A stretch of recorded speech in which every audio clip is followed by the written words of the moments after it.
ordinateur, mais pas déballateur. Ok. C'est ça qui Qui a est été très très difficile. difficile. Et aussi l'ajout du serveur côté sur le code d'origine. Ok. Ah, ok. Bah, je pense que les devs qui nous écoutent arrivent très bien à suivre parce que moi, je suis un peu perdue là. Ok. Je vais maintenant avancer un peu dans tout ce qui est vie équilibre d'un développeur. Du coup, à quoi ressemble ta journée type? Tu commences à combien et tu finis? Ça a été aussi une des questions qui a été posée par les devs. Tu commences par quoi? Et tout à l'heure, tu avais mentionné C, Rust et JS. Ça ne s'éparpille pas trop avec toutes ces technos-là. Comment est ta journée type, on va dire? En fait, Rust, ici, c'est dans les 7 projets que je fais ça. Mais dans mon travail quotidien, je suis développeur Node.js. Ok. Et je commence par le check des mails, des pull requests et des différentes discussions, des dernières discussions. Et je check s'il y a encore des tâches qui traînent. Et on commence tout le temps par le daily. C'est très matinal. Ok, ouais, ça c'est le journée type classique, on va dire. Ouais, et c'est faire le soir que je passe un peu de temps à faire les 7 projets. Ok, quand tu parles un peu de temps, c'est à combien d'heures? Parce qu'avec tous les 7 projets que tu fais, ça te prend combien d'heures, on va dire? En fait, ça prend pas beaucoup d'heures. Ok. 1 heure, 2 heures. Ok, super. Et comment, en fait, comment tu fais pour trouver un équilibre entre boulot, passion et vie personnelle? Avec tout ça, 7 projets, tout ce qui est projet au boulot et avoir aussi une vie personnelle en même temps. Ok, en fait, c'est difficile, mais j'arrive à bien m'organiser. Ouais. Je suis déjà marié, mais je n'ai pas encore d'enfant. Et le week-end, je passe beaucoup de temps avec ma femme. Et je ne passe pas vraiment beaucoup de temps à côté le week-end, mais comme je le disais, je prends 1 heure, 2 heures, 3 heures max. Ok, super. C'est très bien parce que nous, en fait, on pense que toi, tu es tout le temps scotché à ton ordinateur. Tu es tout le temps scotché à ton ordinateur, mais apparemment, non.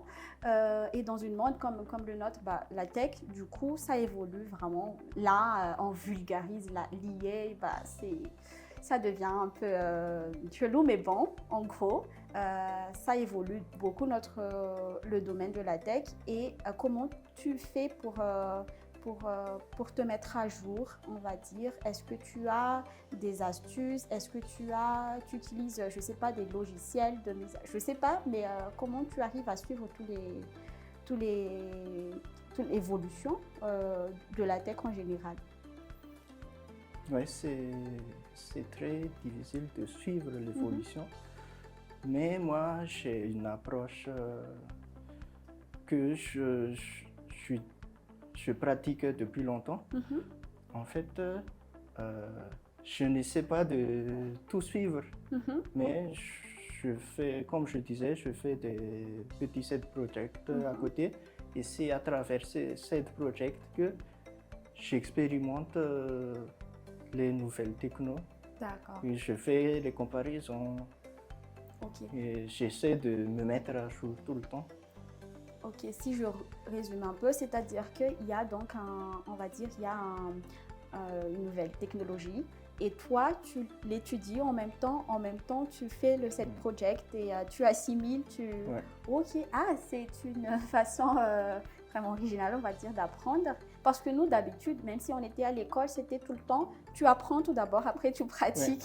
Ouais. Et je pense qu'on a cette méthode-là ancrée dans notre façon d'apprentissage. Mais oui, c'est très bien. je ne savais pas, mais oui, j'apprends quelque chose, je dormirai moins bête. Et tu utilises quelle technologie ou tendance actuelle en ce moment, et ça à travers des livres ou à travers comment quand il y a une nouvelle techno que tu veux apprendre, comment tu fais, à part le fait, oui, tu fais tout de suite des set projects, mais pour assimiler plus rapidement.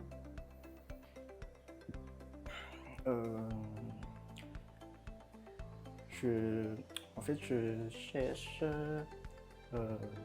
l'utilisation réelle de la techno à travers mes projets.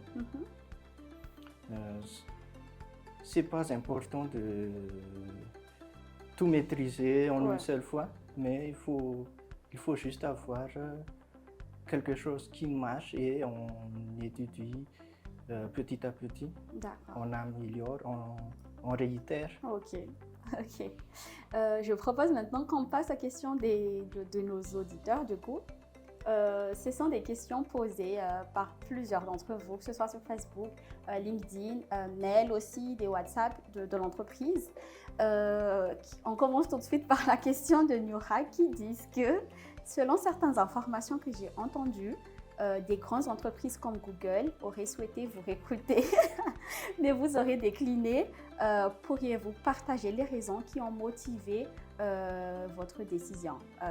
Est-ce que c'est vrai? Est-ce que tu as été, est-ce que Google t'a déjà recruté et tu as décliné? Explique-nous. Non, c'est pas vrai. C'est pas... Google ne m'a jamais contacté, mais il y avait des startups. Il y avait des startups qui m'ont envoyé des mails, des messages sur LinkedIn. En fait, c'est à travers mon profil GitHub ça claque en tout cas. Qu'ils ont pu me contacter, mais la raison que j'ai refusé, c'est... En fait, j'ai encore beaucoup de projets en tête. Et j'ai peur que ça tombe à l'eau si j'accepte les différentes offres. D'accord. Ok. Donc il y avait des startups internationaux du coup. Il y avait des startups de la Silicon Valley par exemple. Ah ouais. Ok. Bah, je pense que ça a répondu à la question de Nourak. Bah, si je résume, il y avait des startups à Silicon Valley qui l'a contacté, mais pas Google en tout cas, mais j'espère bientôt. Si tu aimes travailler dans des grandes, on va dire les big tech. Ok, il y avait maintenant la question de Valdo qui avait dit pourquoi vous avez choisi Rust plutôt que autre langage alors qu'il est possible d'accomplir les mêmes tâches avec d'autres langages technologiques. Le choix derrière Rust. En fait, ça a débuté en 2022. C'était en 2022 que j'ai commencé à développer en Rust. Et c'est juste l'habitude. Et je suis aussi très fan des outils qui ne sont pas compliqués à installer. Et les différents projets en Rust, en fait, ce sont des programmes compilés, zéro dépendance. Et ça, j'aime bien qu'on balance juste le projet dans un serveur ou dans une autre machine et ça fonctionne. Mais c'est pour ça que je développe toujours mes projets en Rust. Et je pense que tu as déjà mentionné avec tout ce qui est dépendance, du coup, mais qu'est-ce qui distingue réellement Rust de ses alternatives? Je ne sais pas quelle est l'alternative, mais qu'est-ce qui distingue vraiment ça? Je pense que tu as déjà mentionné un peu côté dépendance, mais autre que ça. Ce qui distingue Rust, c'est...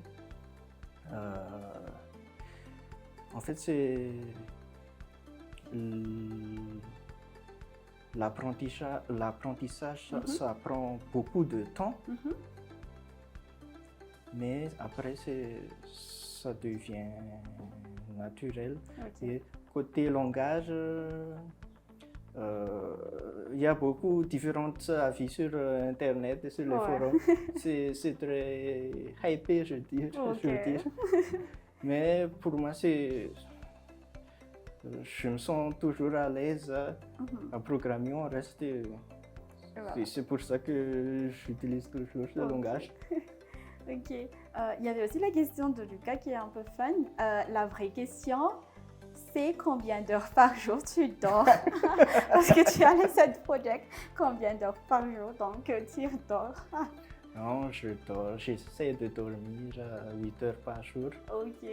Je pense que tout le monde est déçu là. Hein. Tout le monde est déçu parce qu'on s'attend un peu avec 2 ou 3 heures vu que tu as beaucoup de ces projets. En fait, dans mes débuts, vers 2015-2016, quand j'étais